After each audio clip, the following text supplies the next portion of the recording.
When I found out that Ivy, the fiancée I had cared for over the past 19 years, was actually the long-lost daughter of the wealthiest man in City A, I wasn't thrilled at all. Instead, I packed up all our family assets and ran away overnight. Why?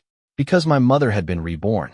She told me that in her previous life, Ivy resented being forced to marry me. Not only did she bring her true love into our home, but the moment she regained her power and status, she destroyed our entire family. But what I didn't expect was that, after she discovered I'd run away on our wedding day, she completely broke down and desperately tried to find me, refusing to believe I would ever abandon her. Chapter 1. After chasing the housekeeper's daughter for 19 years, Ivy finally agreed to marry me. 1 month before the wedding, my mother came running to me, panicked and teary-eyed, and dragged me away. As soon as she pushed open the door to my study, I heard, "Alex, I've been reborn. Listen to me. You must stay away from Ivy." Hearing my mom's outrageous comment, I thought she had come up with a new tactic to break us up. I shook my head. I didn't believe a single word of it. "Son, Ivy is in love with someone else. You can't provoke her. After I died, she tortured you to death." Then my mom listed several so-called events from our past lives. For example, after Ivy was forced to marry me, she was incited by her true love and began to resent me. She would pour boiling water on my face and hire thugs to ruin my manhood. And in the end, I would die a miserable death. "Mom, did you have a nightmare? Ivy and I have a good relationship. She promised she'd never betray me." I thought my mother was being ridiculous. Sure, Ivy could be cold and aloof, but during our time together, we got along well. She'd never do something like that to me. "Mom's not lying to you. Come with me." In the garden of the sanatorium in City A, a man sat on a wooden bench, wearing a pure white cotton linen t-shirt. His face was delicately small and pale, and his frame looked weak and sickly. In front of him knelt a woman. Her hands were being gently held by his slender, fair fingers. See it with your own eyes? I'm not lying. My mother and I stood under a tree not far away. She only said that one sentence and kept quiet, accompanying me in silence. Then I saw Ivy throw her arms around the man in front of her, her movements light, as if she were cradling something precious. "Just wait 1 more month. I'll pretend to marry Alex. Once I use him to take back everything from the Wong family, I'll reveal my true identity and be with you forever." Then she kissed him passionately. Their voices were loud and clear. Leaves rustled down in the breeze, piling up on the lawn. My fingertips trembled, and my breath caught in my throat. For a moment, I felt like I couldn't stand.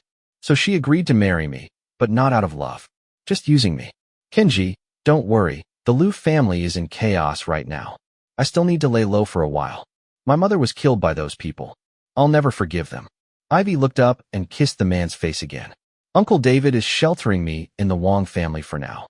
We can't afford to fall out with them just yet. Alex is simple-minded and not very smart. I just need to fool him for now. You're the only one I love." The man called Kenji smiled gently. "Ivy, I believe you." Then they hugged each other tightly again. Chapter 2. After going home, I took a nap and ended up having nightmares all night. By the time I woke up, it was already evening. "Young master, Madam said she won't be home for a while. She told you not to feel too sad, to take care of yourself, and eat well." The housekeeper, Sarah, handed me a bowl of bird's nest soup. The fine porcelain bowl held a delicate serving of this expensive delicacy and was placed on the dining table. "Thank you, Sarah." I had just picked up the spoon, but hadn't started eating yet, when some noise at the door made me turn my head. There were 2 figures at the entrance.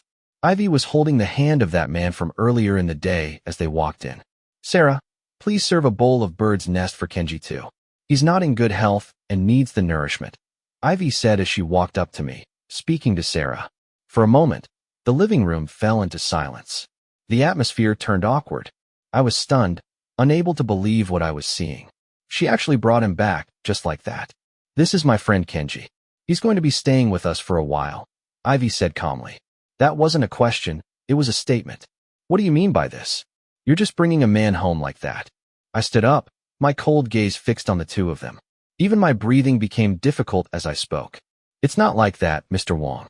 I couldn't find a place to stay, so I asked Ivy for help," Kenji muttered in a low, uneasy voice, stepping back 2 paces.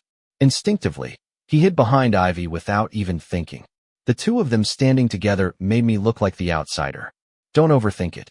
Kenji is just staying here temporarily, Ivy said, frowning, shielding him with her body. He'll leave as soon as he finds another place. She turned her head slowly, her eyes now visibly filled with irritation toward me.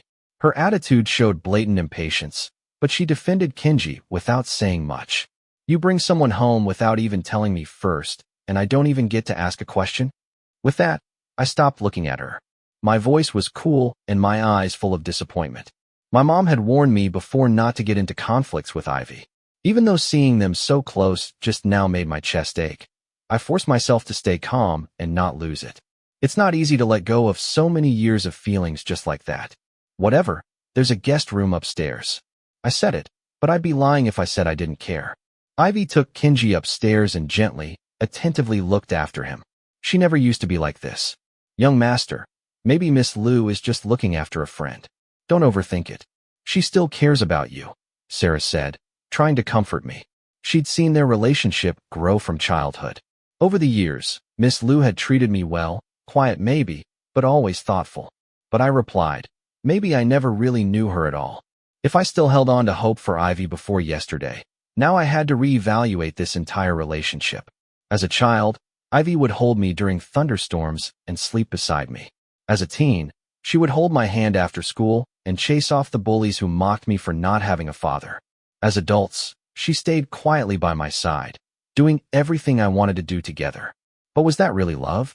Was there something else mixed in? I had no way of knowing. The next day at lunch, everyone ate quietly. For a while, everything seemed calm. Ivy, my throat feels a little sore. Kenji put down his chopsticks, his expression faintly pained. His pale face was flushed with an unnatural red. It didn't look like he was faking it. Gradually, I started to feel something was off too. Breathing became difficult, and when I tried to speak, no sound came out. Instinctively, my hand reached out toward Ivy. What's wrong, Kenji? Ivy immediately stood up and rushed to support Kenji, bending over to steady him by the shoulders. Her voice was soft, her movements gentle, full of concern and care. At the same time, I was finally able to speak, barely, in broken words. Ivy, I feel a bit dizzy. Even my fingers were trembling. I collapsed slowly onto the dining table, my body limp and powerless. Stop it. Do you really have to copy Kenji at a time like this? What's the point of fighting over who feels worse? Ivy's voice was ice cold, completely devoid of warmth.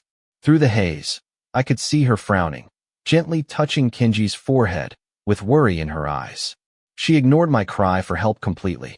Was there peanut in today's food?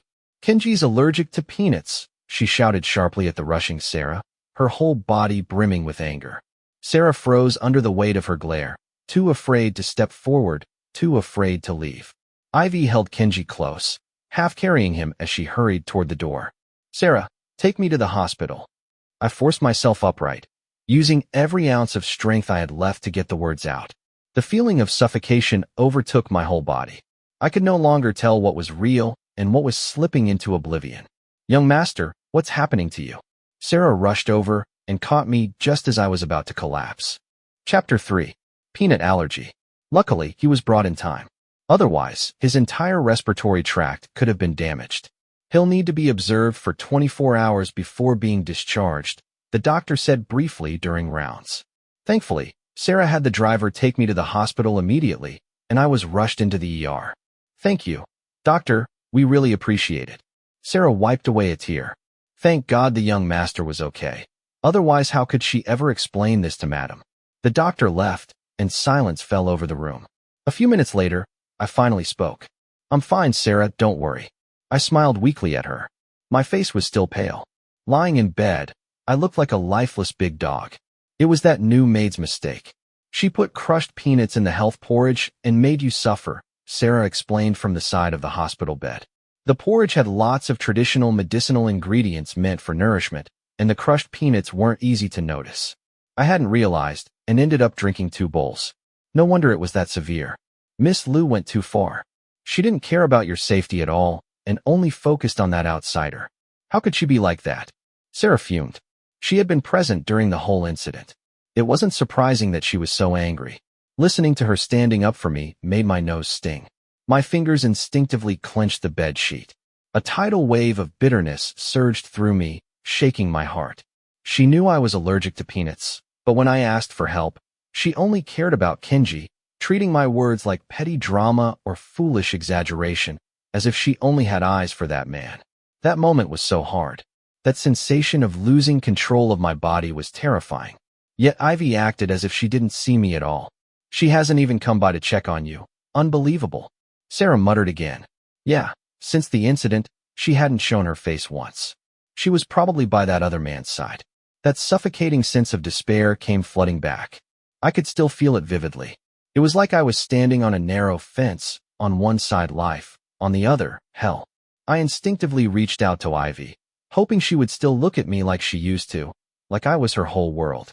But her response was even more hopeless than the darkness itself. Sarah, don't mention her anymore. My voice was hoarse, with a catch of grief beneath the surface. If I could, I'd stop myself from having even a shred of hope for Ivy.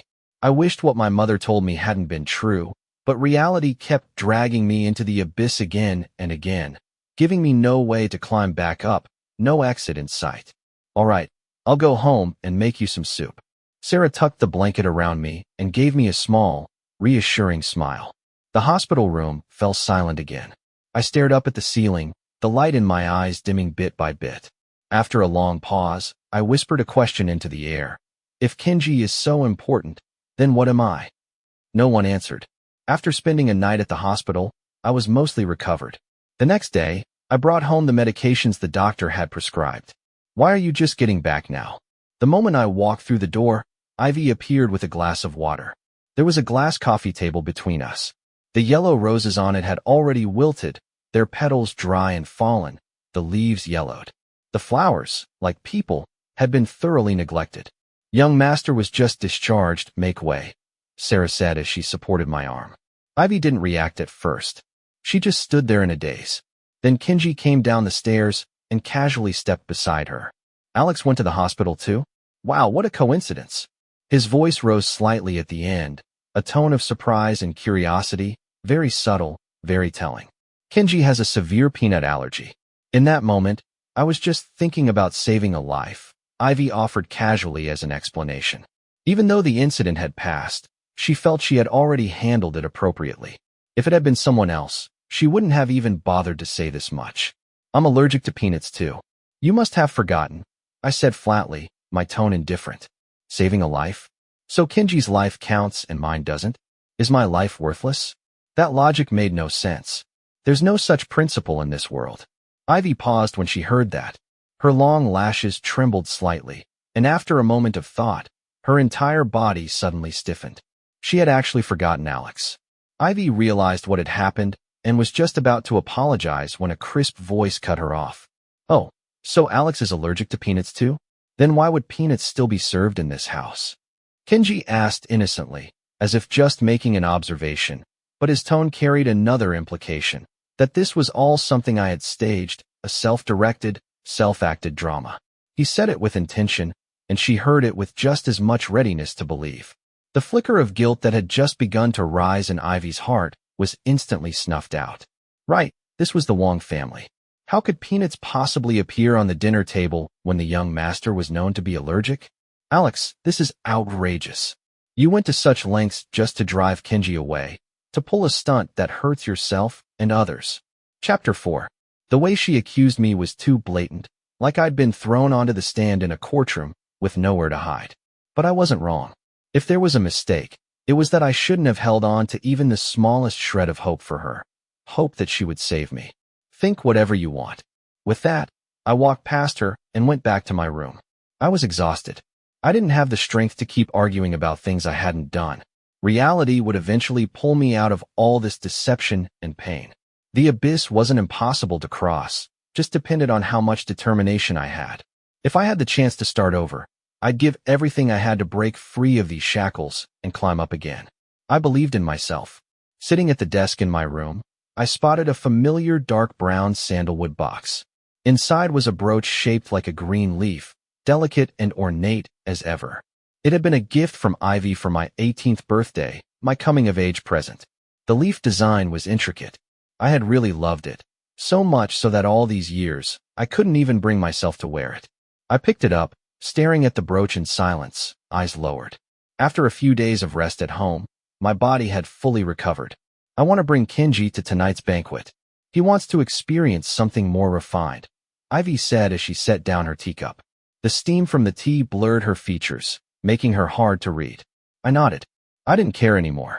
Besides, I was about to leave City A with my mom soon. The banquet hall was tastefully luxurious, the champagne tower sparkling under the lights. That brooch Kenji's wearing, it's from Ivy, she said. Auspicious clouds suited me best.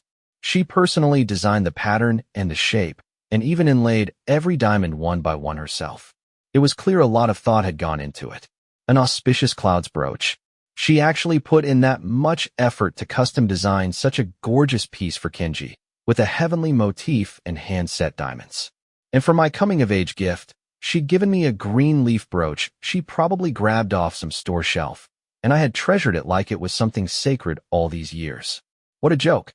I couldn't stand to look at that brooch on Kenji any longer. I staggered out to the balcony to get some air, hoping the wind could blow away the bitterness and resentment in my heart. Everything's ready now. We just wait for you to go back to the Liu family and reclaim the company and your shares, came a low, male voice from the corner of the side terrace. The volume was low, but every word was crystal clear. Thank you, Uncle David. When the time comes, I'll take Kenji with me. He won't have to suffer anymore. My steps halted. She was taking Kenji back to her family. Before I could even react, I heard, "What about that young master from the Wong family? He has nothing to do with me." The conversation stopped there. I stumbled out of the terrace, my chest tight and my breathing strained. By the time I reached the second-floor stairwell, my whole body was off balance. My eyes stared blankly ahead, like my mind was still stuck on what I had just heard. But before I could even recover, a piercing scream snapped me out of it. Something about that voice stirred a deep unease inside me. Kenji's body crashed heavily onto the staircase. He tumbled down several steps before finally stopping. His forehead hit the wooden railing. Blood began to trickle from his right temple. "Alex." Kenji suddenly turned back to look at me, giving me a faint smile. But in his eyes, there was a flash of something cold and calculating, too quick to catch unless you were looking for it. He curled up on the floor, hair disheveled, his pale face contorted in pain, lips pressed into a stubborn line. I finally snapped out of it, pupils dilating slightly. This goddamn cliché again. And strangely enough, I couldn't help but think, why did I say again? I could feel the countless stares around me. Curious, judging. The whispers never stopped. "What are you doing?" I took 2 steps back, realizing what Kenji was trying to pull. "Kenji." Sure enough, that familiar voice came from behind. Ivy's tone was laced with panic, like I'd never heard before. She practically rushed over, kneeling beside Kenji and helping him up. Her trembling fingers gently touched his ghostly pale face. "Kenji, what happened?" Kenji leaned weakly into her arms, gasping for breath, but his gaze reached past her shoulder, staring directly at me. "Ivy, I am fine." His voice was faint, but he paused deliberately before adding, "It was my own carelessness.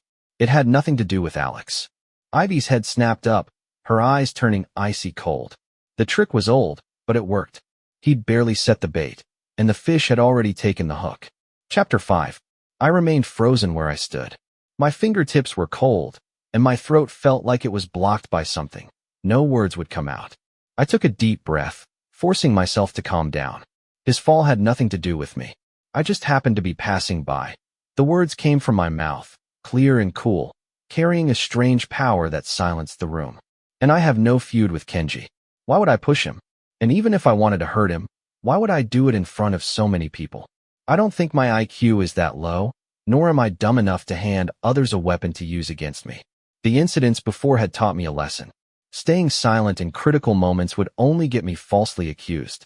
If I didn't do it, I had every right to speak up and make that clear.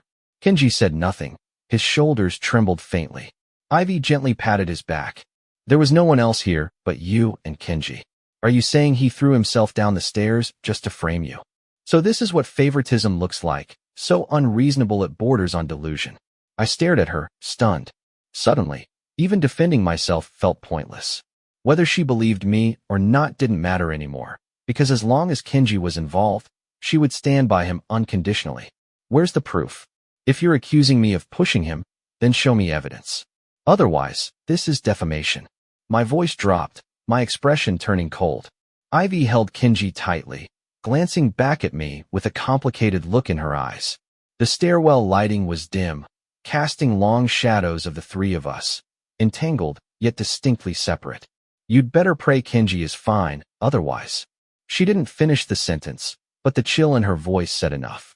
Ivy walked away with Kenji, leaving me alone, still standing there, absurd and laughable. 3 days later, that afternoon, the Wong family's driver, Tom, showed up unexpectedly. "Young master, Madam asks that you come to the company. She said it's urgent." I frowned. My mother had been busy transferring assets lately and rarely contacted me directly, especially not just to ask me to show up at the company. But Tom had worked for our family for over 10 years and had never once slipped up, so I didn't overthink it and got in the car. The car drove steadily, but the scenery outside grew more and more unfamiliar. Skyscrapers gave way to rundown low-rise buildings. Eventually, the car pulled into a dirty, narrow alleyway. A sense of unease surged in my chest. I turned sharply toward the driver, Tom. "This isn't the way to the company." Tom didn't answer. He simply hit the brakes and parked at the mouth of the alley. "I'm sorry, young master," he said quietly, then quickly got out and walked away. It hit me all at once. My heart sank. The area was dim, shadowed. I had been left behind. The moment I stepped out of the car, a burst of laughter echoed behind me. "Mr. Wong, we've been waiting for you a long time." I stiffened all over and slowly turned around. 3 men were blocking the alleyway. The one in front was chewing on a cigarette, eyes roaming over me like he was deciding where to strike first. The other 2 flanked me on either side, driving me deeper into the alley. "What do you want?" I shouted, but my voice was tight, strained. "What do we want?" The men chuckled darkly. "We want something from Mr. Wong, of course." As he said this, his eyes dropped, stopping just below my stomach. I turned and bolted for the alley entrance, but one of them grabbed my shoulder. He was strong. I couldn't break free. "Let me go." I struggled with all my strength and lashed out, kicking hard at his knee. He cursed and let go for a moment, then punched me straight in the face. Smack! Searing pain exploded across my cheek. My vision went black for a second as I staggered into the wall. Before I could steady myself, a hand yanked my arm violently. I was dragged to the ground, still trying to run. One of them raised a metal pipe and swung it toward my lower body. "Once you're crippled, let's see how you show your face in front of any woman again." Terror and despair surged through every nerve in my body. I clenched my teeth, dug my nails into my palms. Over and over, I told myself, "Stay calm, don't panic, don't lose control." My mom had taught me, the more desperate the situation, the calmer you have to be. TSK still got the nerve to glare at us. Another man crouched beside me, fingers tracing down from my neck with heavy, disgusting breaths. "You're gonna regret it real soon." Their disgusting laughter rang in my ears. One of their hands reached toward my belt. I shut my eyes. In my mind, I started a silent countdown. 5, 4, 3. The sound of sirens pierced the air. Chapter 6. The bright lights of the police station were almost blinding, but to me, they felt like the safest thing in the world. I couldn't stop my fingers from trembling slightly. "Mr. Wong, could you please describe what happened again?" The female officer's voice was gentle, and she even handed me a cup of warm water. Anyone would be scared after something like that. I was just about to speak when the door to the interrogation room suddenly burst open. "Alex." Ivy rushed in, her coat wrinkled and hanging off her shoulders. That usual composed, aloof look of hers was completely gone. She looked frantic. She practically threw herself in front of me, grabbing my ice-cold fingers with both hands. "Where are you hurt? Did those bastards hit you?" Her expression didn't seem fake. Ivy was truly panicked and worried. In her eyes, I saw the long-lost mix of fear and tenderness that I hadn't seen in so long. For a moment, I thought I'd gone back to childhood. Back then, when I was bullied by other kids, she used to get just as anxious. She would hug me tightly, and later she'd get revenge on my behalf. "I'll be with you for the rest of your life. Don't be afraid." That sentence had carved itself deep into my memory. I came back to my senses and slowly, clearly told the police everything that had happened. Ivy's palm was hot against mine, squeezing hard, almost painfully. So maybe what I said was too much for her to hear, but I felt disconnected. I looked up, dazed. I'm fine. I gently pulled my hand away, voice a little hoarse. Sarah called the police in time. Ivy's hand froze in midair. She stared for a moment, then turned sharply toward the officer. Where are those scumbags? I want them rotting in prison. Ma'am, please calm down. All suspects are already in custody. The senior officer adjusted his glasses and chose his words carefully. But there's something strange. According to the ringleader, the person who hired them was a man named Mr. Cato. He flipped open his notes and showed Ivy a page. The air froze. Ivy slowly responded. There must be some mistake. Please double-check so you don't wrongly accuse anyone. Of all the people we knew, there was only one with the surname Cato, Kenji.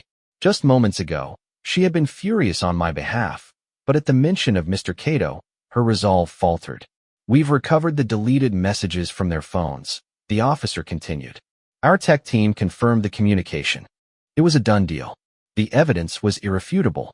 George, Kenji, he probably didn't mean to. The rage on her face had already melted away, replaced by hesitation and a forced calm. Even her voice had lost its edge. I closed my eyes, lips curling into a bitter, self-mocking smile. Evidence. Truth? In Ivy's eyes, none of that mattered. If it was Kenji, then someone else must be to blame. Her bias blinded her to everything. We'll compile all the evidence, Mr. Wong. You have the right to file a criminal case, as well as a civil lawsuit. The officer closed the file and stepped into the inner office. Ivy moved closer again, reaching for my arm. George, don't be afraid. I'll have Lou Group's legal team. I would not let this go easily. If I hadn't stayed alert and had Sarah call the police in time, I might not be standing here. Just because I wasn't crippled doesn't mean the person who tried to ruin me should walk away unpunished. I'll handle it myself. I'm not letting Kenji off. I sidestepped her touch, letting the blanket fall to the floor. Even if my mother was in Hong Kong right now, I would go to court on my own. I won't forgive him. I locked eyes with Ivy, firm, unwavering. Chapter 7. Ivy's hand grasped at empty air. She seemed to realize something in that moment, but couldn't quite name it. She just had this vague sense that George wasn't the same anymore. It must be her nerves, she told herself. George liked her so much, he'd be fine in a few days. Let's go home. You need to rest. In the days that followed, the weather remained gloomy and overcast. Rain clung to the sky, and the sun never showed its face. I stood by the window, sipping coffee. Sir, something's wrong. Buddy's not breathing. Sarah came running in from the garden, clearly alarmed. Buddy was a parrot I'd raised, a pet I bought last year with Ivy at the flower and bird market. What? I rushed outside to the garden. Looking at the lifeless Buddy in the cage, I couldn't believe it. My eyes turned red in an instant. Just a few days ago, Buddy had been full of energy. Now suddenly, he was gone. What the hell had happened? Sarah followed behind me, heart-aching at the sight. A few days ago, Mr. Kenji took Buddy outside into the garden. After he brought him back, Buddy started acting sluggish. I gently lifted Buddy from the cage.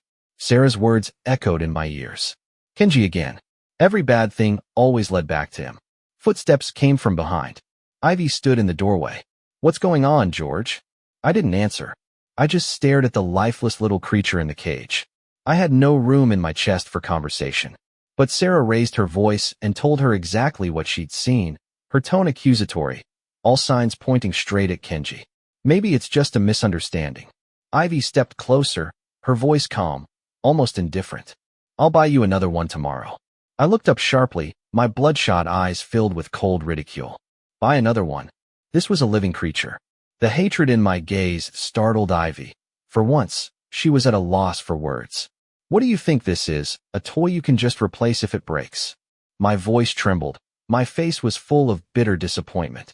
Get Kenji, the curse, out of my house. Out. He tried to have me crippled, and now he's killed my parrot. There's no room in the Wong family for that walking disaster. Get him out. My voice rose. I could no longer control my emotions. I was shouting, completely unraveling. If you still want to defend him, then you get out too. I carefully returned Buddy to his cage, picked it up, and walked outside without looking back. After burying Buddy, I sank into a deep depression. I locked myself in the house for days. After that fight, Ivy moved out with Kenji. Good. Now the house was finally quiet. I glanced at the calendar. Only 3 days left before I left City A. Just then, a phone call shattered the stillness. The scent of disinfectant was overwhelming at the hospital. I frowned as I walked deeper inside. Standing at the entrance to the ICU, I gripped my phone. The screen still showed the call log from half an hour ago. It was a strange number. The hospital had called. Miss Liu had a severe rejection response after donating bone marrow. Her condition is critical. It had only been a few sentences. To say I felt nothing would have been a lie. After all, we'd shared so many years. Ivy. I pushed the door open, but the name caught in my throat. Ivy was half reclined in the hospital bed, face pale as paper, and 4 needles stuck in the back of her hand. But her eyes were soft, warm, fixed lovingly on someone beside the bed. Through the small opening in the door, I could see everything clearly.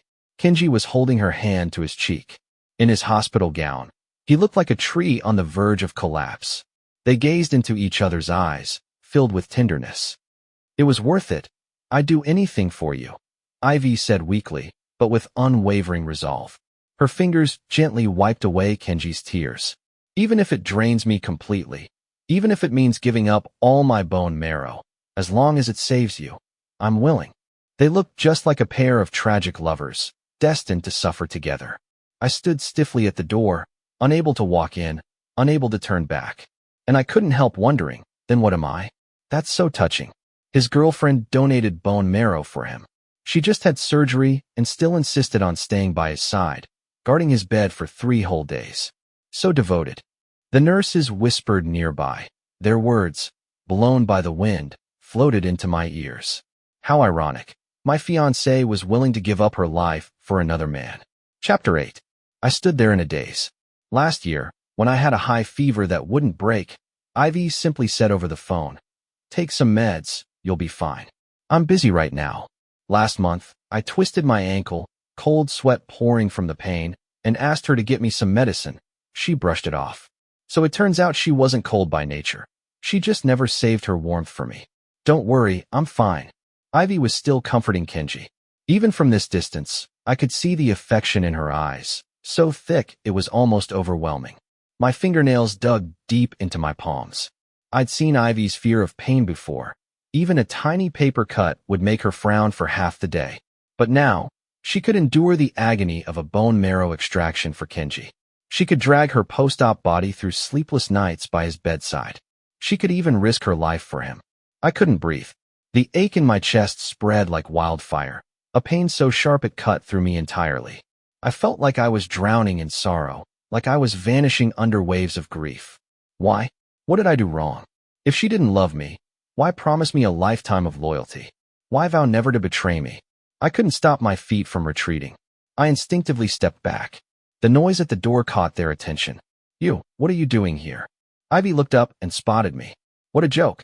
Her voice, always soft and gentle with Kenji, was forever laced with impatience when it came to me.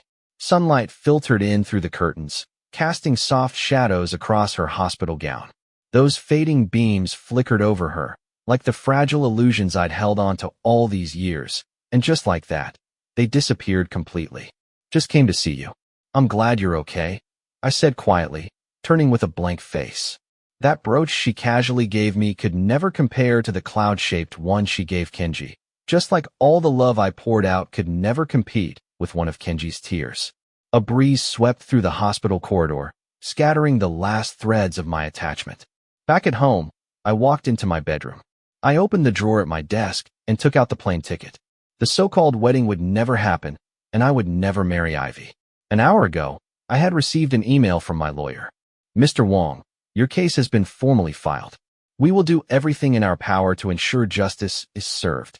Since the day I left the police station, I hadn't said much, but I had never once stopped fighting to protect myself with the law. "Thank you, I appreciate your efforts," I replied simply. The next morning, I left with my suitcase and said goodbye to Sarah. Once everything was settled in Hong Kong, my mother and I would bring Sarah and the others over too. The airport wasn't too crowded. I handed my boarding pass to security with a calm expression. My suitcase only held a few sets of my usual clothes. "Sir, your passport, please." I was boarding the plane.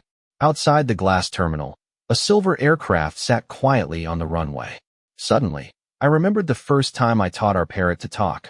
Ivy had hugged me from behind and laughed. If you ever flew away like that bird, I'd buy every airline in the world to get you back. Now, I really was flying away, and she was still trapped in her own lies. Someone here was waking up and leaving, while someone else was still playing games. Ivy, do you think George is angry with me? Kenji walked with her in the hospital garden. She didn't answer. Her thumb absent-mindedly rubbed across the phone screen. The chat was still frozen on the message she sent 3 days ago. Let's postpone the wedding. I'm not feeling well. No reply. He can't bear to leave, she murmured, eyes lowered, as if trying to convince herself. Ever since we were kids, he's always barked louder than he bites. But she didn't know. This time it was different. At the airport, the intercom chimed. The female voice rang clear and smooth. Hong Kong Airlines flight KX3098 has taken off on schedule. At 30,000 feet above the ground, I lifted the window shade. Beneath my feet, clouds churned like waves, and I was heading toward a brand new life. Chapter 9. They had been staying in the hospital for over half a month. Ivy hadn't received a single reply to her messages, no word from George at all. As the day of discharge approached, she became increasingly uneasy. Ivy, do you think George is still mad at me? Kenji stared directly at her, handing her 2 pills. In the meantime, if he were George, he would have caused a scene long ago. George had remained silent for so long. What a loser. He's definitely waiting for me to surrender first. Don't worry about it, Ivy said, as she took the pills and swallowed them with water, starting to convince herself. It was probably just a momentary emotional knot. Once she coaxed him a little, everything would go back to normal. Hadn't it always been this way over the years? I don't want to be the reason your relationship with George falls apart. Kenji's voice was still as clear and gentle as it used to be, but for some reason, his words no longer stirred anything in her heart. She didn't understand why. Hearing Kenji repeatedly bring up George, Ivy subconsciously frowned, but when she saw the pale look on his face, her expression softened. Forget it, Kenji wasn't fully recovered yet. Maybe he didn't mean anything by it. You're still not well yourself? Stop moving around so much. The atmosphere grew a little awkward. Kenji held her hand, his fingertips grazing her skin almost imperceptibly. I'm just thinking of you. The doctor said you'll be discharged in a couple of days. Their bodies had mostly recovered by now. Just then, her phone buzzed. Her uncle's name appeared on the screen. Ivy, it's time. The Lu group will hold a board meeting tomorrow. This is our chance, he added. You must get back the shares in that woman's hands. There was only one person he could mean by that woman. Her so-called stepmother, Jane. At the mention of that name, a wave of hatred surged within Ivy. All right, time to close the net. She gripped her phone tightly. She should have been happy. Hadn't these 18 years of endurance all been for this moment? Yet what churned in her chest wasn't joy, but a restless anxiety. Do we need to inform the Wongs? Her uncle Stephen reminded her. It wasn't a good idea to hide something this big from the Wong family. Ivy stayed silent for a moment, then gave a firm no. It wasn't the right time yet. She would tell George after everything was settled. Ivy, we finally waited long enough for this day. Kenji was visibly excited. Looking at his face, Ivy suddenly thought of George. George would never say something like that. He would quietly bring her a warm cup of honey water while she burned the midnight oil with documents. He would drag her to the balcony when she was exhausted, telling her softly, it's time to rest. Even during her darkest days, George had insisted on jogging with her at dawn, soothing her with, see, a new day always gets better. Those warm words used to heal her little by little, but now all she had was Kenji's hollow encouragement and the stifling smell of disinfectant in the room. Yeah, it's almost time, she replied flatly. She glanced at her phone screen. Still no messages from George. The next afternoon, Ivy was dressed in a plain, elegant long dress and headed out, looking impeccable. A black sedan pulled up in front of Lu Group's headquarters. Her uncle had already been waiting for some time. Chapter 10. Ivy stepped out of the car, carrying a heavy folder thick with documents. Inside were all the pieces of evidence they had secretly collected over the years. Most of it consisted of records of Jane embezzling company funds and falsifying financial statements. Behind the scenes, of course, she hadn't yet brought out the dirt on her father, Robert. She would deal with her so-called father later. Everything ready? Stephen lowered his voice. She nodded, her gaze sweeping over the top floor where the CEO's office stood. Let's go. After the board meeting was interrupted, everything changed. 3 hours later, Jane signed the stock transfer agreement, her face drained of color. The empire she had so carefully built crumbled under the weight of irrefutable evidence. Victory or defeat, nothing more than that. You think you've won. Jane suddenly let out a shrill laugh. Under the watchful gaze of the board members, she backed away step by step, somewhere between sobbing and laughing, pointing at Ivy with venom. So what if you took me down? Your dead mother is never coming back. Her screams filled the office. Ivy's hand paused as she adjusted her cuff. Her eyes darkened completely. You're the real loser. Ha ha ha. No one in this world loves you.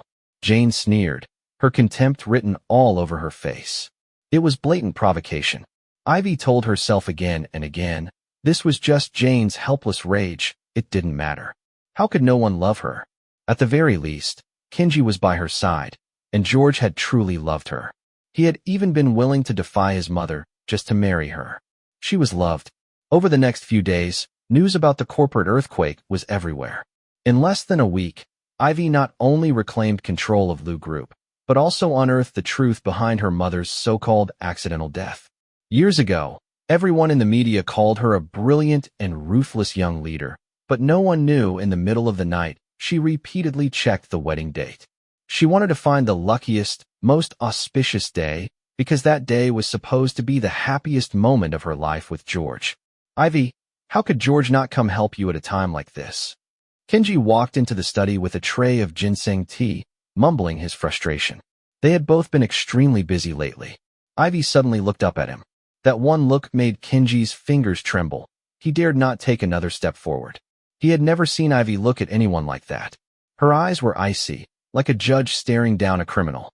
George doesn't like people touching his books, she said flatly, taking the one Kenji had just picked up.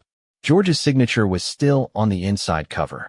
He used to come to this apartment occasionally and help her tidy up. That's why a few of his books were still here. Kenji forced a smile and tried to change the subject. Do you want to redesign the wedding invitations? He meant to offer some suggestions, but Ivy interrupted him coldly. No need. Just focus on your recovery. She closed the folder with a soft thud. The fountain pen spun gracefully in her fingers, a gesture she had learned from George, who once told her it helped him think. The study went eerily silent. Kenji didn't respond. His eyes wandered toward the trinkets on Ivy's bookshelf, a ceramic parrot paperweight, a glass leaf bookmark, and a pair of wedding rings, all things George liked. By evening, Ivy stood outside the Wong family villa. She knocked for a long time, but no one answered. Finally, the butler spoke through the door. Young master is not home. It's best if you don't come again. Not home. Did he go somewhere to clear his head? Chapter 11. The butler said no more, just that one sentence, then silence. Ivy didn't linger. After driving back home, she sent George 2 more messages. George, the wedding has been rescheduled to the 15th of this month. Come back once you've had your break. I'll handle everything. You just have to show up on time. I'm sure you'll love the wedding I've prepared. After sending them, she set her phone down. Ivy had been so busy lately, taking care of every detail herself, that she hadn't even checked whether George had replied. She thought, this wedding is George's dream. He must be secretly looking forward to it. On the day of the wedding, the weather was perfect. Ivy stood at the end of the red carpet and glanced down at her wrist. She had purposely worn the pearl bracelet that morning, the birthday gift George had given her last year. She wanted to marry him in the best state possible. Miss Liu, the ceremony is starting, the MC whispered gently. Ivy looked at her watch. The hands had already swept past 3 p.m. She smiled lightly. Let's begin. The moment had finally arrived. Though she had once reluctantly agreed to this marriage, with time, she had learned to accept and even look forward to it. In those moments before sleep, she too had longed for a home. Just last night, she had dreamt of her mother reminding her to live a good life. Ivy thought, once I marry George, I'll have a home. From the early days when she resisted everything about the Wong family to settling down, studying, growing, she had always been receiving George's love and living freely under the roof of the Wongs. All of that was thanks to George Wong. And now, let us welcome the groom, the MC announced into the microphone. The guests turned their eyes toward the tightly shut entrance. That was where the groom was supposed to walk in. 1 second, 2 seconds, 3. Half a minute passed, still nothing. Even the MC looked puzzled and called again. And now, let us welcome the groom. Again a long pause. No one appeared. The pianist resumed playing Mariage d'amour. The soft music filled the awkward silence. The MC made a third attempt to summon the groom. Still no one came. What's going on? Don't tell me the groom ran away. Whispers crept through the rows of guests. Ivy stood frozen, utterly in disbelief. What was happening? Her head started to throb. The joy that had lit up her face vanished in an instant, replaced by panic and confusion as she stared at the closed door. George ran away. Suddenly, Ivy strode toward the side door of the hall and pushed it open hard. The hallway was completely empty. No best men, no flower boys, and no sign of George. George. Her voice echoed down the corridor. The sounds from the wedding hall faded into the distance. Ivy looked around the empty hallway. Her heart kept sinking again and again. The feeling of shattered hope turned into 1,000 tiny needles, stabbing deeper with every breath, until she could hardly breathe. George had run away from the wedding. That realization shattered all the tenderness and hope she had held on to. He didn't want her anymore. He didn't want to marry her. The very thought made her chest ache uncontrollably. Her fingers trembled. The piano music came to an abrupt halt. Ivy tore off her veil, petals scattering from her fingertips. George, what the hell is this supposed to mean? Chapter 12. George. Ivy muttered under her breath. Her feet suddenly weighed down as if made of lead. She didn't dare turn around, nor did she want to simply walk away. Even now, she clung to a sliver of hope that maybe George was just playing some elaborate joke. But Ivy, George is being outrageous. How could he run away from the wedding? Are those random women out there really that irresistible? Kenji walked up, complaining as he went.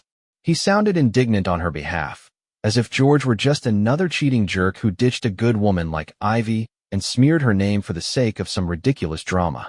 Kenji launched into a passionate rant, words full of condemnation.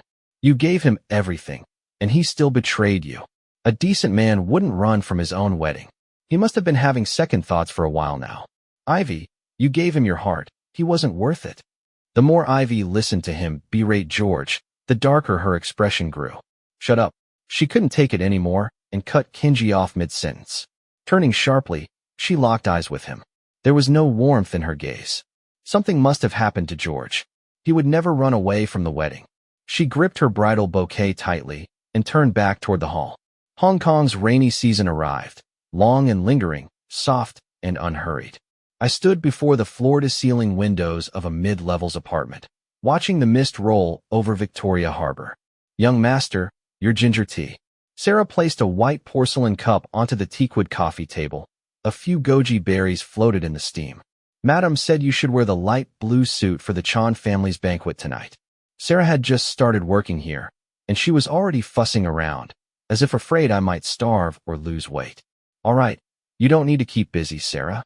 My tone was light and calm, as I offered her a relaxed smile. Drink the tea while it's hot, or you'll catch a cold.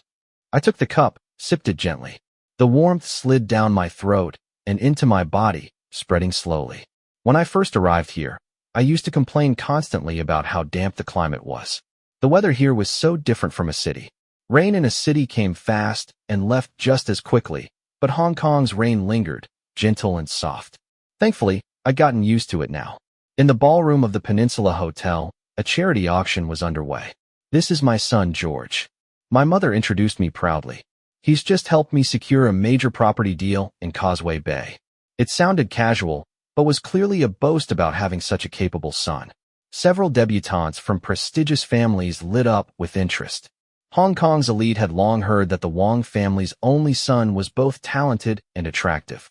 Now, seeing him in a tailored suit, hair perfectly styled, and a small mole at the corner of his eye accentuating his smile, he looked like a gentleman stepping straight out of an ink painting. Mr. Wong, are you knowledgeable about jade? A cheerful female voice chimed from nearby. I turned and saw a woman in a deep indigo dress standing beside the glass display case. She held an auction catalog in her hands. At first glance, she looked like a beautiful butterfly. It was the first time I'd met someone with such pure and graceful presence. I gave a slight smile. I know a little, just the basics. As I spoke, I moved closer to another display case and pointed inside. This jade bangle here, clear green and fine texture, it's worth quite a lot. I briefly explained the structure, water content, and craftsmanship. When it came to topics I liked, confidence came naturally. The woman smiled, the corners of her eyes forming charming crescents. Mr. Wong, you're too modest. You're clearly an expert. There was admiration in her expression. She took out a business card and handed it to me. There was only one name on it. My name is Alara. Just a jewelry trader with too much time on her hands. Chapter 13. A few days after I met Alara, we became friends. When we had time, we'd talk about jewelry, the weather, movies. We talked about everything. At first, I stayed guarded, always trying to read between the lines of people's kindness, trying to figure out what they really wanted.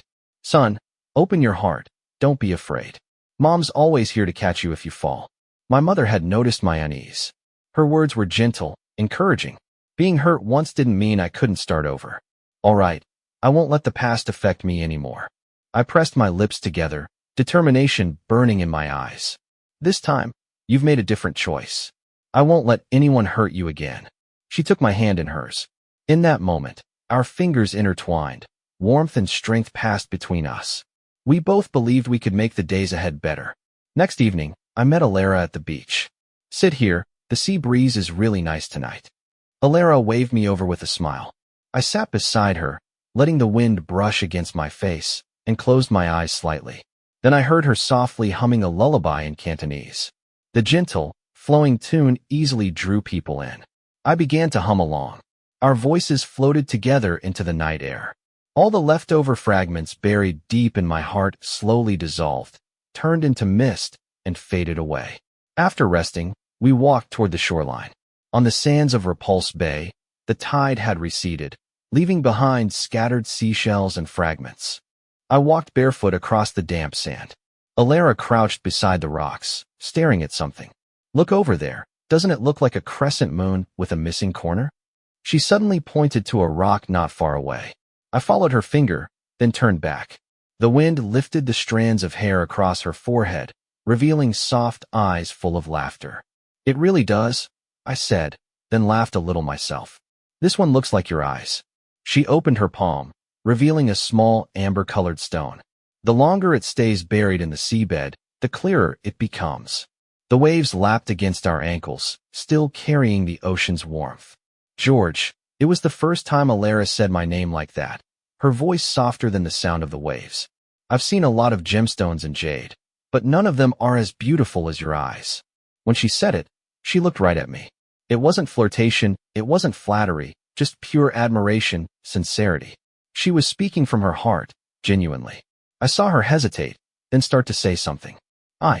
She seemed to have a lot on her mind, but struggled to get the words out. Finally, she took a deep breath. I know the past in a city still haunts you, but the tides in Hong Kong are new every day.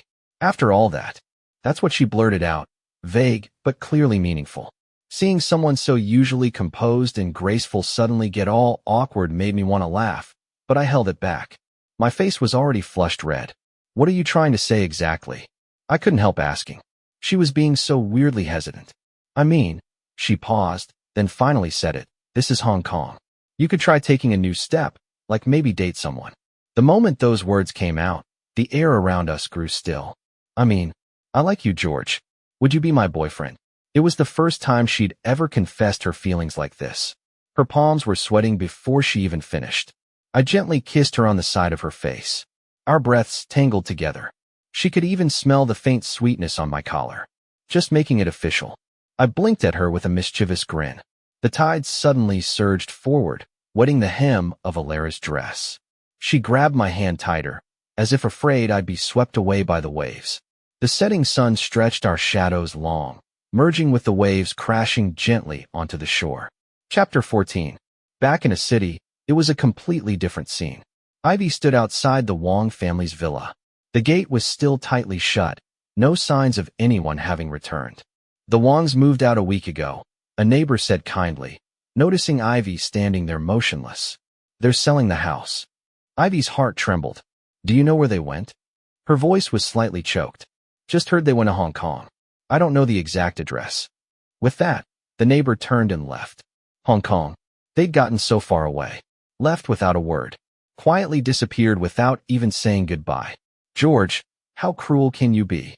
She wanted to book a ticket to Hong Kong right then, but work held her back. In the top-floor office of Lu Group's headquarters, papers were scattered everywhere. Ivy stared blankly at the Hong Kong Airlines flight schedule on her computer screen. Her mind couldn't process it. George left a month ago, and it wasn't just a trip. He had moved, settled in Hong Kong. Miss Lu, Director Chun is waiting for you in the conference room. Her secretary's voice came faintly from outside. There was no response, only the sound of glass shattering inside the office. Ivy rubbed her brow and caught sight of the photo frame on the corner of her desk, a picture of her and George. Her mind blanked for a moment. She reached for it, but just then her phone buzzed. An email from the private investigator. Since she couldn't get the truth from others, she'd dig it out herself. She opened the email and there it was, everything. Screenshots from a nightclub alleyway showing Kinji stuffing cash into the hands of a few local thugs, testimony from Wong family driver Tom, and the route he drove that day, statements from the gang members, all documented. And footage from the neighbor across from the Wong house, capturing how the parrot had died. All of it pointed to one person. When the apartment door was kicked open, Kinji was in the middle of trying on new clothes. Ivy. His expression lit up with surprise, then froze completely within seconds. Why are you? Before he could finish, a barrage of questions came flying. That day, you and George ended up in the hospital with allergic reactions. What did you put in the soup you gave the kitchen auntie? Ivy's voice was low, almost emotionless. Kinji's face went pale. He was momentarily speechless. And this? She flung a photo at him. It was a toxicology report from the pet hospital. The parrot was poisoned. You did that too. Those thugs weren't just trying to scare him. You were trying to destroy George. As she said it, Ivy lunged forward and clamped down on his wrist, her grip vicious, like she wanted to crush the bone. Silence fell over the room. Kinji stammered, panic written all over him. It's not what you think. You've got it all wrong.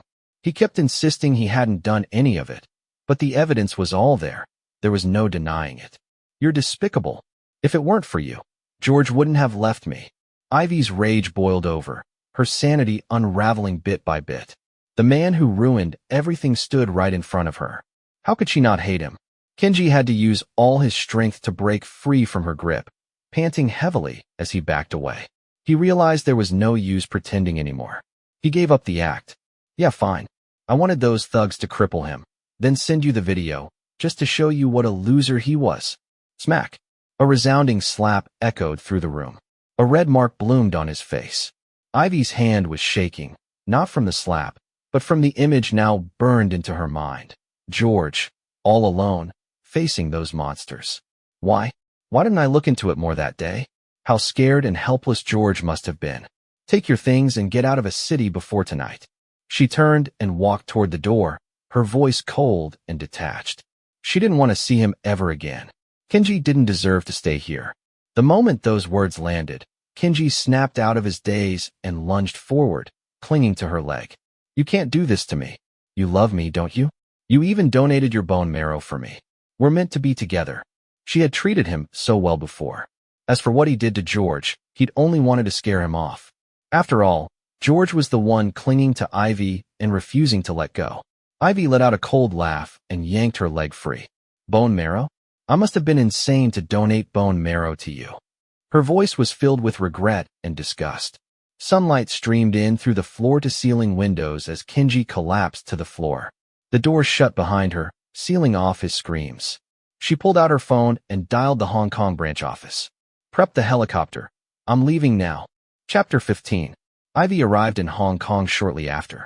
She found the Wong family residence and waited at the gate for 7 days straight. Still, the person she wanted to see never appeared. Even now, she stood outside the gated mid-levels villa, still waiting. The sky had started to drizzle gently when the security guard came to ask her to leave for the third time. She handed him a wad of cash. Just 10 more minutes, please. A Bentley slowly approached, headlights cutting through the misty rain. Ivy turned her head toward the sound. As the window rolled down, she saw George in the driver's seat. George. She stumbled forward, already soaked from the rain. The Bentley screeched to a halt. I hit the brakes immediately. Seeing Ivy appear so suddenly, I felt no urge to exchange pleasantries. You've lost your mind, I snapped, rolling down the window. What if she'd gotten herself hurt rushing over like that? But Ivy didn't even think about that. Her eyes were fixed, locked on my hand, which was tightly clasped in Alara's. You too.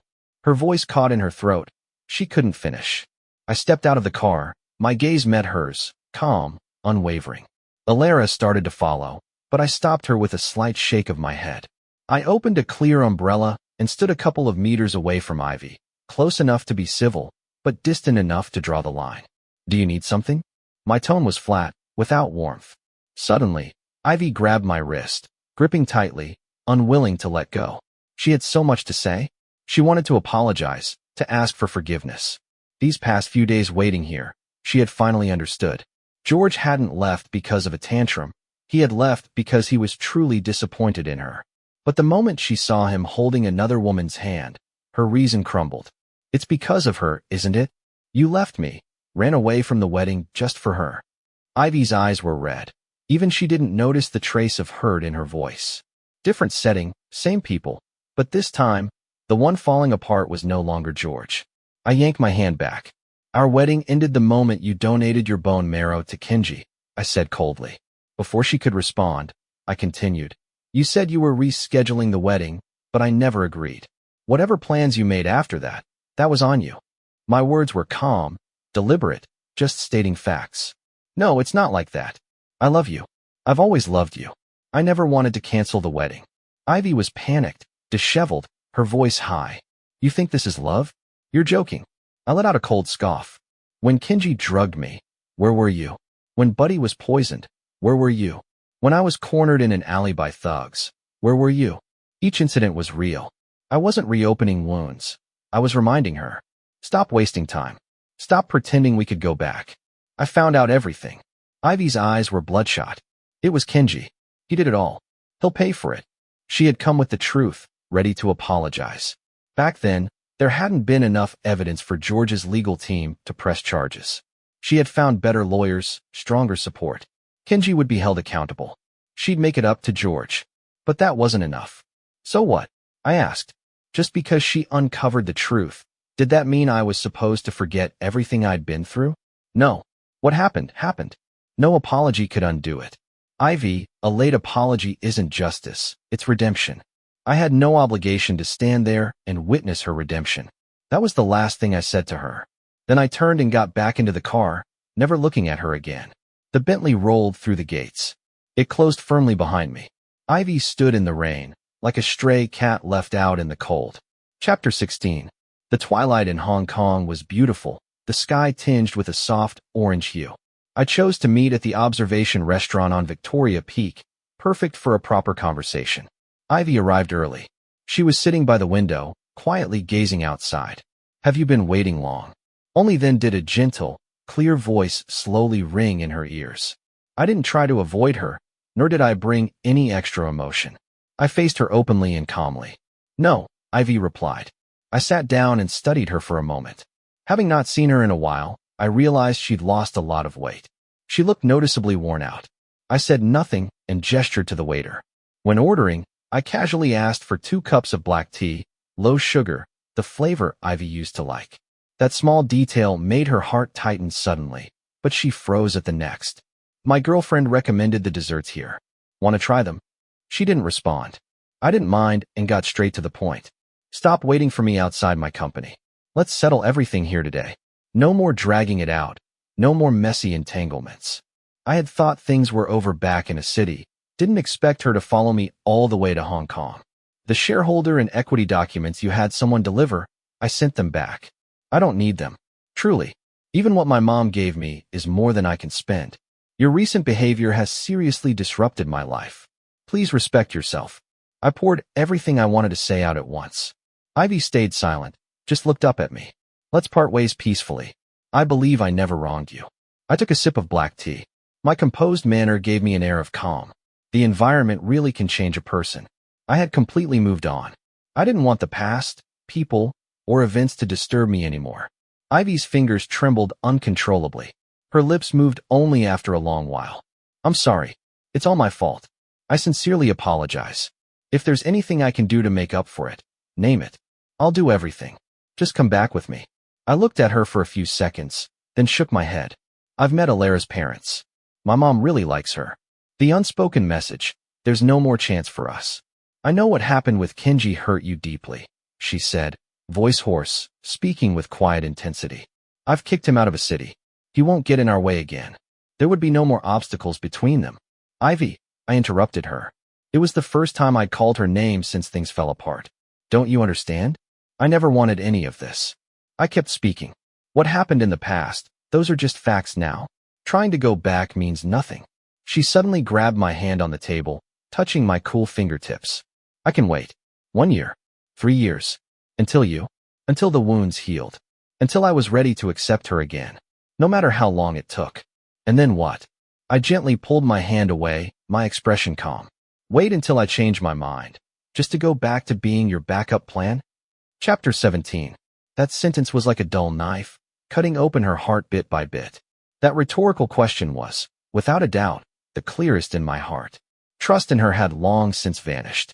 I wasn't going to make the same mistake twice. I wouldn't. I would never treat you like that. Ivy suddenly realized I wouldn't even spare her my hatred anymore.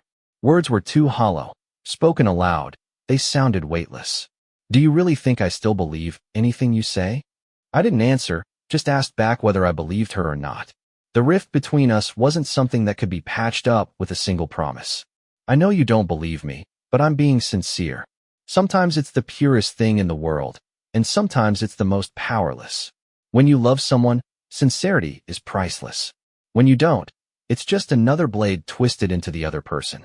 Actions speak louder than words. If the feelings are gone, I won't force it. It's always been that way. Who would believe in so-called rare sincerity again and again? The waiter brought over the soufflé, dusted with powdered sugar. I took a spoonful. The cream melted softly on my lips. Ivy didn't touch her utensils. When cream clung to the corner of my mouth, she instinctively reached to hand me a napkin, but then she stopped. She suddenly remembered she no longer had the right to do that. Loving him, being by his side, those were someone else's rights. Now, even the small gesture of wiping cream off his lips belonged to someone else. And maybe so did much, much more. They would kiss, they would live together. They might even get married, have children of their own. And her? She had nothing. The thought clogged at her chest, jealousy rising like a beast with its mouth wide open, ready to devour her whole. Ivy lowered her gaze, trying hard to hold herself together. George, please give me another chance. I'll love you with all my heart. I'll transfer all my Lou Group shares to you. I'll give you everything I have. Her voice choked, and then she added, please, I'm begging you. That plea was crushed into the dirt. The wind lifted my collar, revealing a faint red kiss mark on my neck. Ivy looked away abruptly, her chest tight with emotion. How did it come to this? She could hardly breathe.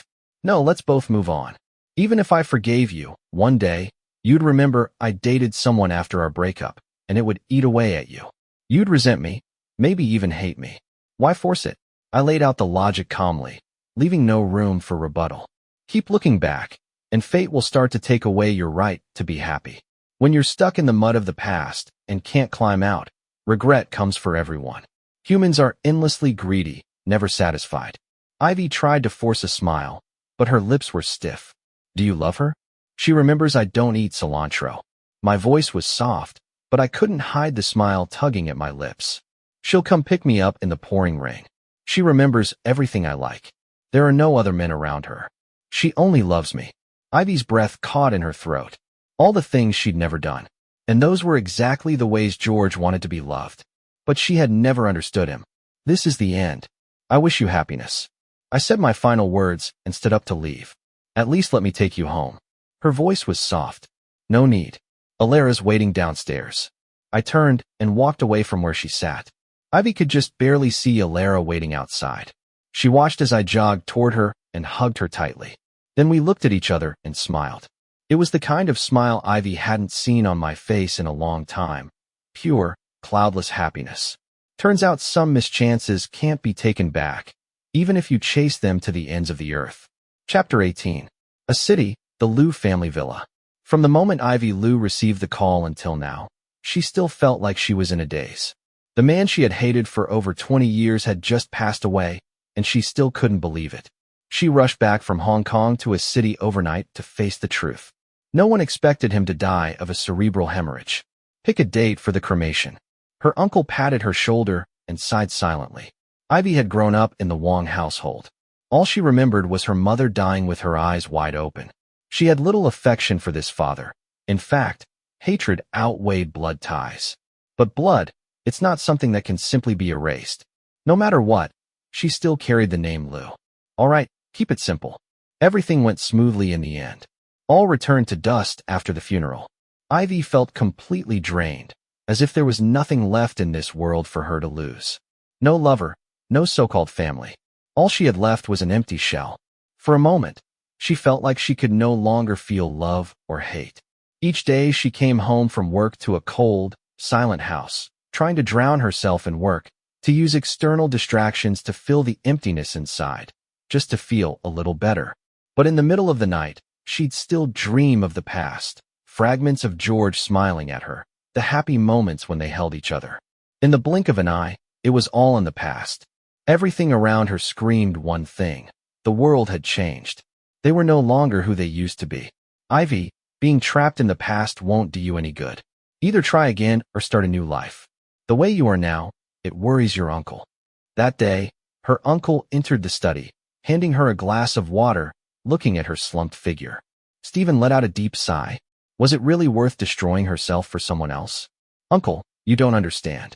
She understood the logic, but regret and remorse always tangled around her like vines. She couldn't shake them off. Feelings can't be controlled. They come and go as they please. In the end, only a lingering bitterness takes over the mind and body, impossible to escape. I want to forget George too, but I can't.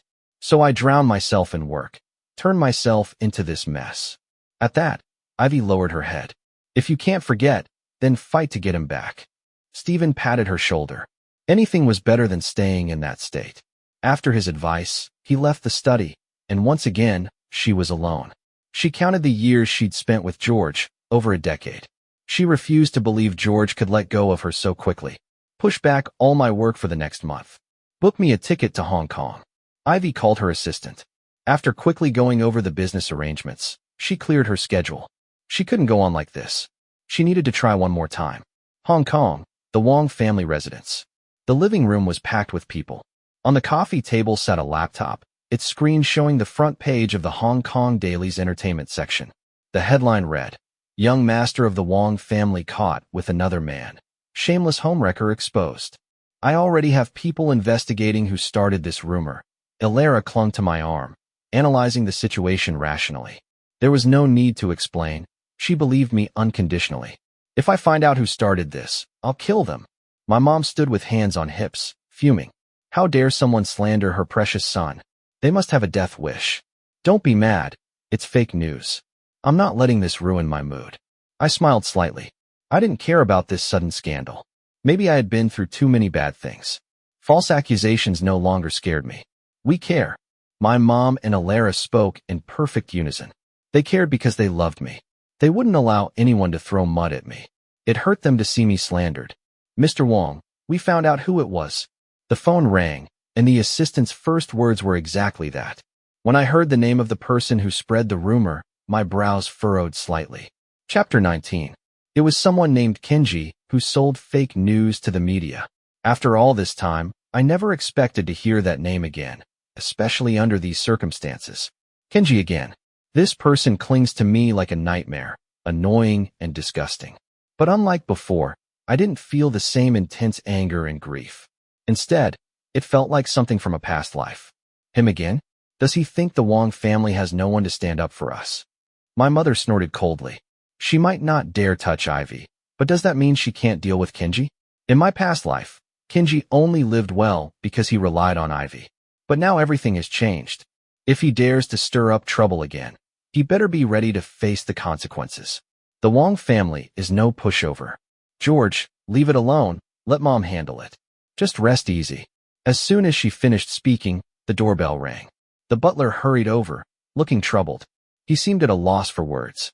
Since Ilara was present, He didn't say the visitor's name right away, especially because the person didn't come alone.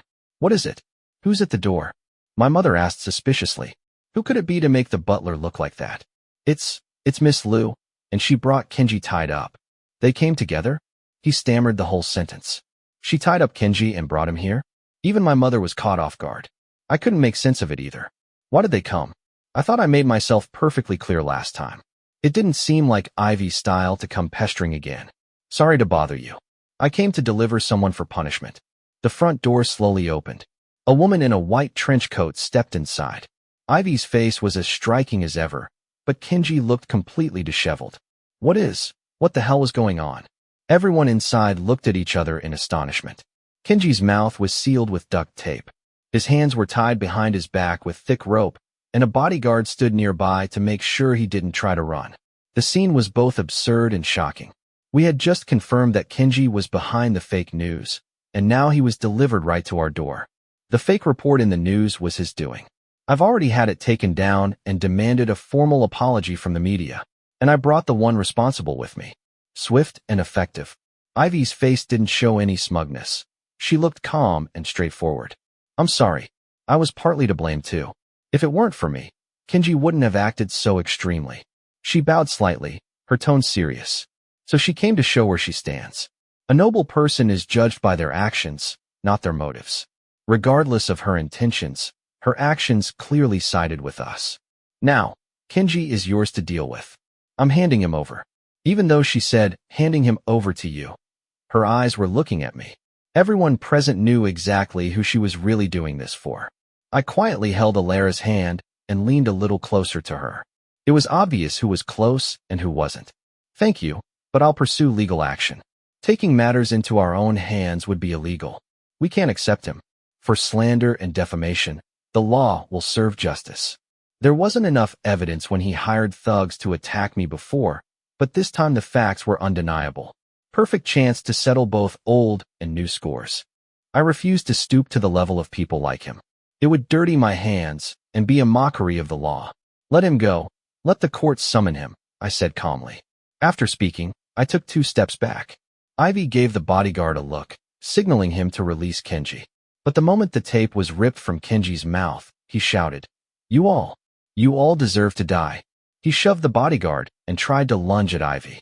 The bodyguard instantly restrained him. Don't move. Behave yourself. He was quickly pinned again, Kenji's face full of resentment. George, you damn bastard. What else can you do besides seduce women? I should have killed you when I had the chance. Let me go? I'll kill all of you. He spewed nothing but filth. His eyes bulged, glaring at me with unhinged hatred. His words were incoherent.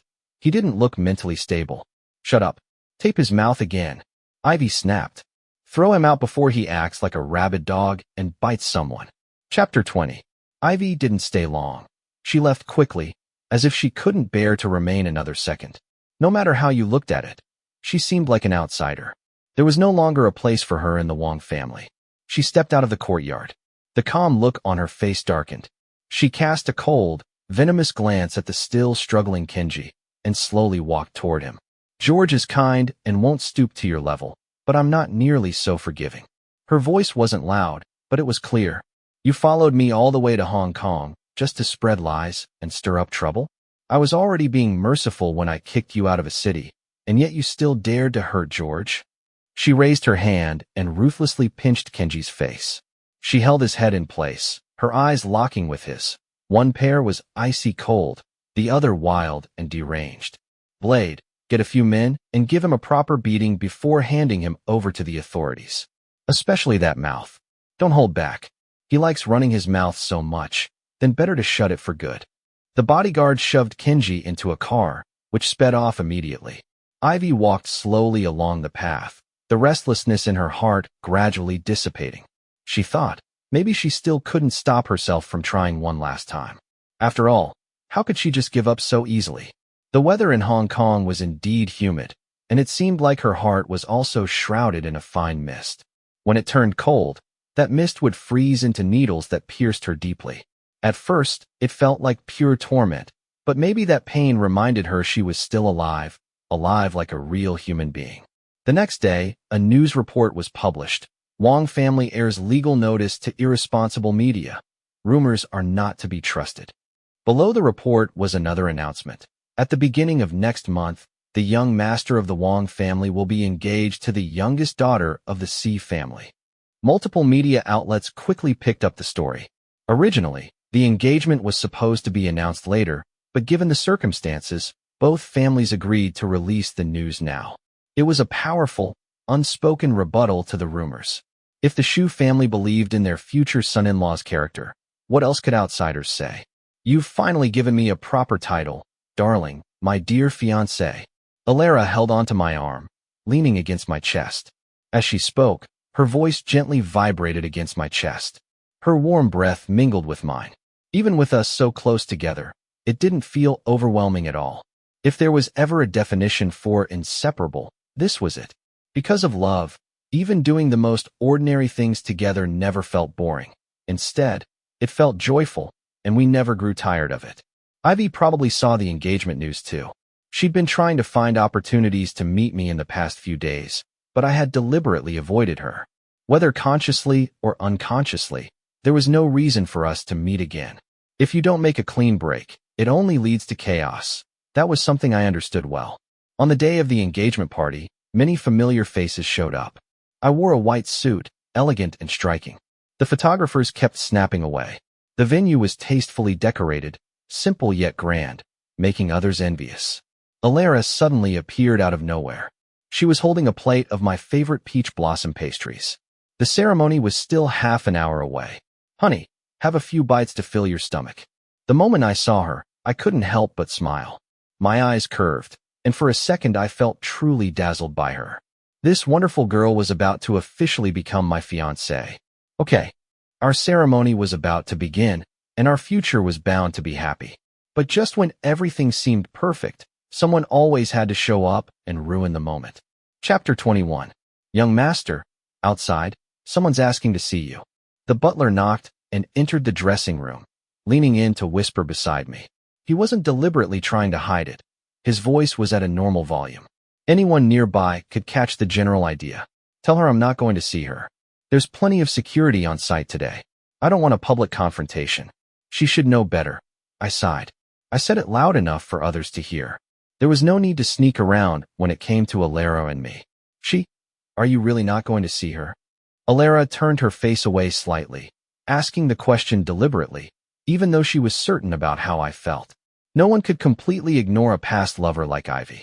Do you want me to go? I didn't answer, just asked in return. Such a contradictory little woman. If I did go see her, she'd be upset. I don't want you to. Alara threw her arms around me. People are selfish by nature.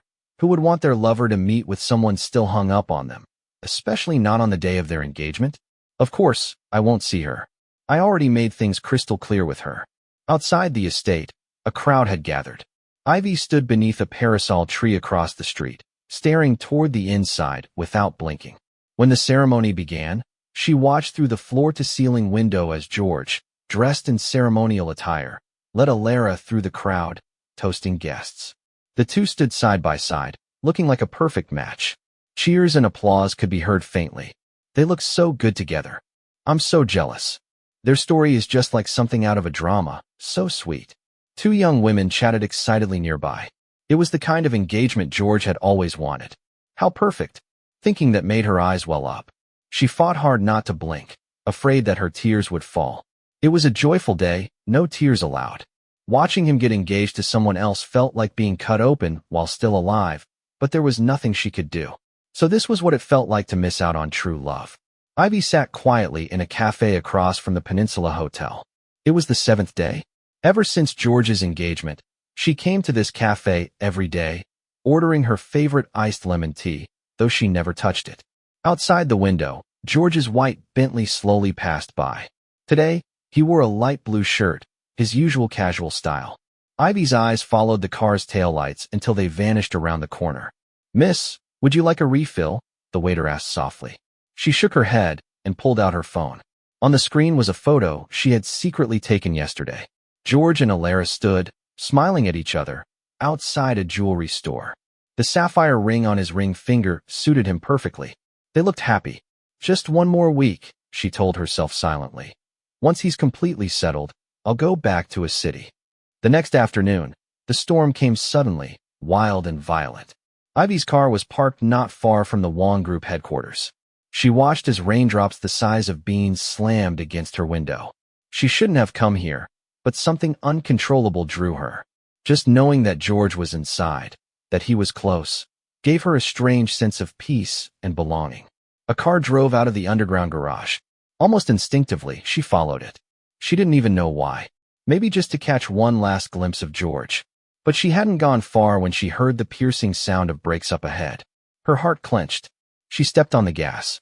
George's car was about to be hit by an out-of-control truck. She floored it, trying to swerve into the path and take the impact for him, but it all happened too fast. By the time she reacted, it was too late. A wave of dizziness washed over her. The airbag deployed. She could feel warm liquid trickling from her forehead. Not just her. George's car had been hit and pushed sideways. George. Ivy jumped out into the rain, her shirt instantly soaked through. She rushed to the front of the car. Through the fogged-up window, she saw George clutching his forehead, blood seeping through his fingers. Are you okay? Can you hear me? She pounded on the window, panic all over her face. George slowly turned his head, his eyes settling on her face. He looked dazed.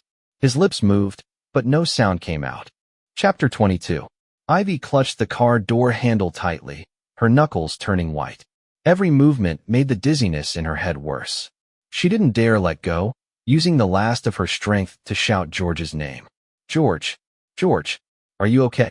She pounded on the window again and again. Ivy wanted to smash the glass open, but was afraid the shards might hurt him. It had been over 10 minutes since she called the ambulance, and she was out of options. Dizziness, anxiety, and fear completely overwhelmed her. At this moment, all she could do was wait. Drip, drip. Blood trickled from Ivy's face, and her awareness began to fade. Finally, the sound of sirens came from the distance. She took a step back and watched the paramedics lift George onto a stretcher. His eyelashes fluttered slightly. Just before losing consciousness, it seemed like he glanced at her. Ivy stood in the rain, drenched from head to toe. The family members also injured. Get her in the ambulance now. A nurse pulled her into the vehicle. Only when the gash on her forehead was carefully tended did she truly register where she was. Mistaken as George's family, she didn't even care about the pain anymore. At least George was safe. This time, she had finally done something for him. On the ambulance, the nurse placed an oxygen mask over George's face. He lifted his arm slightly, fingers trembling. Ivy leaned closer to hear what he was saying. She only caught, Elara. Elara. Again and again, he called out another woman's name. Then everything went black for her. When she woke up, the smell of disinfectant filled her nostrils. Outside, it was already dusk. She looked around. The room was empty. Moments later, she heard the door open. You're awake? Are you feeling okay anywhere? A nurse entered, pushing a cart, and gently asked her. The accident gave you a mild concussion and a cracked rib. The nurse explained as she checked Ivy's vitals. Ivy didn't care about her own injuries. She tried to sit up. The man who came in with me, George has to be okay. He woke up this morning. His injuries are lighter than yours, the nurse said while taking notes. She added softly, his fiancée is with him now. You're really a brave person to help like that. Those words stung. Elara was the fiancée, and she, at best, just a kind-hearted stranger. How painfully ironic. After the nurse left with a few care instructions, Ivy barely heard. She forced herself out of bed. Leaning against the wall, she shuffled slowly to the door of the next room. There, she saw George sitting up in bed, bandages on his temple. Elara sat by his side, gently feeding him spoonfuls of porridge. Is it too hot? The doctor said you need to eat something light, Elara said, blowing on the spoon. George shook his head. He looked okay, just a bit pale. I don't want porridge, I want an apple. Elara immediately put down the bowl, picked up a fruit knife, and started peeling. She carefully sliced the apple and fed him small pieces. Their eyes never left each other. The intimacy between them left no room for anyone else. Ivy didn't even have the courage to walk in and say hello. So this is what heartbreak really feels like. Watching the one you love look at someone else like you don't exist. She remembered how she once left George behind to rush Kenji to the doctor when he had an allergic reaction. Was this what George had felt back then? And worse, she had even donated bone marrow for Kenji, never stopping to consider how George might feel. Alara, I love you. The words were soft, but clear enough for Ivy to hear. Her lips pressed into a tight line, as if she were forcing herself to hold something in. It was hard to describe. Time had passed, roles had shifted, and now, she finally understood what George must have felt back then. To be treated the way you once treated someone else. That's the cruelest revenge life can offer. Ivy curled up on a bench in the hallway, trembling all over. Retribution always arrives with painful precision. Chapter 23. After half a month in the hospital, Ivy was finally about to be discharged. Her injuries had mostly healed. She never went to see George again. Every time she looked at him, her heart ached. Sometimes, not disturbing someone was the last dignity you could offer. Most of the time, she stayed by herself. Even just watching the scenery felt peaceful. Her time off wasn't long, and the more she thought about things, the more her mind became tangled, spinning round and round until everything turned into chaos. It was mentally exhausting. Ivy sat on her hospital bed, replying to emails on her laptop, when she heard the door handle turn. She looked up. The moment she saw who it was, her fingers froze midair. I stood at the doorway, our eyes meeting. I was holding a bouquet of tulips in my arms. Are you feeling better? I walked in, my voice soft. I approached her bedside and placed the bouquet on the nightstand. Ivy instinctively gripped the bedsheet, trying to make herself relax. I'm much better now. What brings you here? So George still thought about her. I continued. Thank you for saving me. I was only here to express my gratitude. That calm and distant tone made Ivy's eyes sting with heat. The doctor said if it had been 5 minutes later, the consequences would have been much worse. The situation had been critical. Looking back now, I remembered it clearly. It was Ivy's car that appeared and blocked most of the impact. Emotionally and morally, I owed her a visit. I asked my assistant to compile a list of the Liu family's assets in Hong Kong. I hope it's useful to you. I took a folder from my bag and handed it to her. It was a carefully organized document. Clearly a lot of effort had gone into it. The offshore funds your father moved years ago, they're marked on page 3. I didn't know how to repay this kind of life-saving favor. All I could do was offer what help I could. Doing a little for her was the least I could do in return. There's no need for this kind of formality between us, she said, her voice choking up. She didn't take the folder. If we could do it all over again, would things be different? Even though the question was pointless, she still wanted to ask. If she had realized her feelings earlier, would everything have turned out differently? Ivy's eyes were slightly red as she quietly looked at me. She wanted to hear the truth. Our ending is already different now, I said as I lowered my gaze. I sat on the chair beside her hospital bed, choosing my words carefully. My mother had reminded me of what happened in our past life. I hadn't forgotten. Boiling water poured on her face, a tragic death. If I told people that now, would anyone even believe me? Ivy didn't quite understand. She looked at me, confused. What do you mean? It's already a different ending. What was the original one like? I hesitated for several minutes before finally telling her what my mother had shared. A past life, twisted fate. As I retold it, it felt like I was describing someone else's story. Just take it as a story. I know it sounds surreal, I said softly. When I finished, Ivy's face turned pale. She didn't blink, not even once. Strangely, she believed me, without reason, without doubt. So many things had happened by now. It was hard to say what caused what, or who was bearing the consequences. This tug-of-war between two people left both scarred. We really. Ivy's voice was hoarse. She couldn't even finish the sentence. The words, can't have a happy ending, can we? Never made it past her lips, but I understood. I paused, then replied gently. It's all in the past now. We both need to move forward. Take care of yourself, Ivy. It's best if you don't come to Hong Kong again. I stood up, walked to the door, and left behind those final words. As the door clicked shut, Ivy slowly closed her eyes. Maybe this really was the final ending. When the nurse came in to change her bandage, she found the patient still sitting in the exact same position. The bouquet of tulips lay on the nightstand, with dewdrops clinging to the petals, just about to fall. Chapter 24. Time flew by, and soon, my wedding with Alara arrived right on schedule. It was also the day Ivy was due to return to a city. Before leaving, she sent me a message. Congratulations on your marriage. I wish you all the best. It was a sincere and heartfelt blessing. She had come all this way, walked in circles, and still ended up alone. With a bitter smile, Ivy turned off her phone and headed for the airport. Just before takeoff, she received a reply. "Thank you. I hope the same for you." And with that, a silent full stop was placed between us. 3 days later, the weather was clear and bright. The wedding chapel was beautifully decorated, and guests filled the space with lively chatter. I stood before the full-length mirror in the lounge, dazed for a moment. Getting married felt so surreal. The suit elevated the man, but the man outshone the suit. "Mr. Wong, you look so handsome today," the makeup artist complimented. "Thank you," I replied with a smile. Everything had gone smoothly. Now we were just waiting for the ceremony to begin. Alara stood at the entrance, waiting for me to walk toward her. From start to finish, the smiles on our faces never faded. The church pews were lined with champagne-colored roses, and the guests whispered softly among themselves. "Will the bride and groom please enter?" The officiant's voice rang out, and the organ began to play the wedding march. Alara stepped onto the red carpet and walked toward me. Each step was filled with joy. I turned at the altar and solemnly reached out my hand to her. Our wedding skipped the usual complicated customs. We added touches of our own. After the formal ceremony, everyone was invited to dance. The breeze lifted our hems.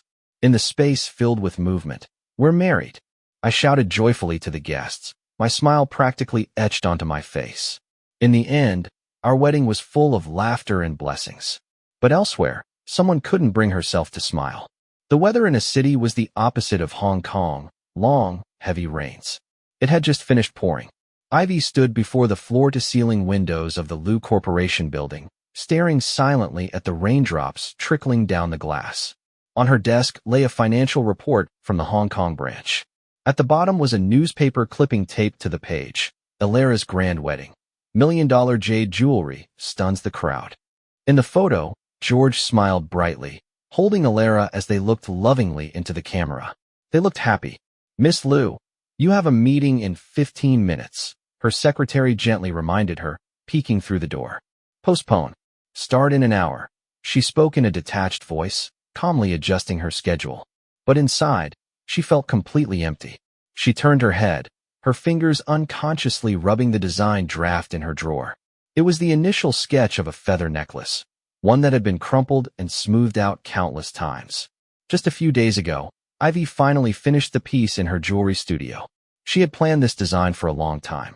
Feathers are light and go unnoticed when you have them, but once lost, they seem to brush against you constantly. Impossible to forget, impossible to let go, just like her love story with George. Her phone buzzed, a message from the private investigator. "The gift has been delivered." Attached was a photo. George was looking down, carefully examining the necklace. From behind, Alara wrapped her arms around his waist, resting her chin on his shoulder affectionately. Ivy turned off her screen and let out a long, deep breath. At 3 a.m., the night was dead silent. She woke up suddenly in bed. Her forehead was drenched in cold sweat, her chest rising and falling in uneven breaths. She slowly adjusted her breathing. Her trembling hands began to calm. The room was quiet. Only the soft hum of the air conditioner filled the space. The water in the glass beside her bed had gone completely cold. She had no choice but to get up. The dream had been so beautiful and so unreal. In it, George wore a casual shirt, standing in the kitchen making coffee. That image of him turning around and smiling at her was etched into her memory. So warm, so gentle. They hadn't separated. Everything was just like in the beginning. But it wasn't real. It was just a dream. George. George. Ivy covered her face, murmuring his name over and over again. The pain and grief, she could only endure them alone. The long night wasn't over. Maybe today was a beginning or maybe an end. Who could say? Ivy only knew that when she returned to her study and saw the screen still paused on the Hong Kong wedding news, her heart had gone completely numb, as if it had forgotten how to beat. She thought, outside of a dream, I may never see George again. Chapter 25. 5 years later, in the golden autumn, the weather in a city turned cold quickly. It was barely autumn, and people were already wearing overcoats. Ivy was in town for work, and coincidentally, the hotel she was staying at had a hot spring. She had just finished a grueling multinational merger meeting, and her thoughts hadn't quite settled. As she headed toward the hot spring area, she heard the clear laughter of a child from nearby. "Daddy, there are goldfish here." The little girl's voice was crisp like wind chimes, full of innocence. Ivy turned her head instinctively. She saw George, bending down to roll up the sleeves of a 4- or 5-year-old child, a gentle smile on his face. He still liked wearing plain-colored shirts. They suited his temperament well. "Slow down, you little rascal." He patted his daughter's back, his tone tender to the extreme. "They must be here on vacation." Ivy's fingers clenched tightly, her knuckles pale. The little girl was wearing a pale yellow bathrobe, bouncing her way toward the hot spring pool. Her short legs didn't run very fast, wobbling all the way there. 2 fluffy pigtails on her head bobbed up and down as she moved, adorable beyond words. Ivy froze. The little girl's eyes were far too familiar, a perfect miniature of George. In the blink of an eye, their figures disappeared from view. And then, a soft, milky voice piped up right next to her. "Auntie, your drink spilled." Only then did Ivy notice the little girl squatting in front of her, chubby finger pointing at the wine stain on her clothes. Her voice was crisp and sweet, impossible to dislike. The child must have thought it was juice. "Thank you for telling me." Her voice was hoarse as she moved the glass farther away. "Did you also get scolded by your mommy and daddy for failing a test?" The little girl plopped down next to her, acting like they were old friends. Her round little face scrunched into a pout.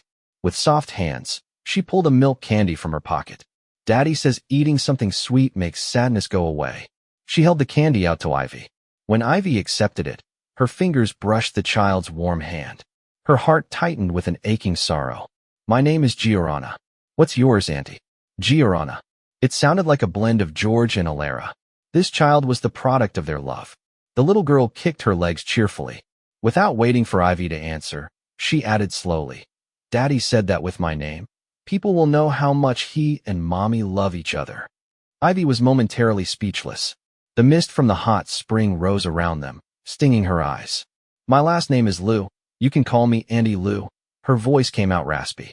Suddenly, the little girl leaned in, one milk-scented hand reaching up to touch Ivy's face.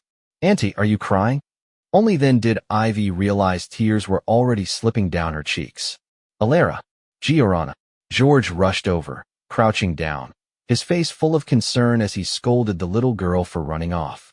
Alara followed behind at a steady pace, holding her daughter's coat in one hand. The little girl ran over, giggling, and threw herself into George's arms.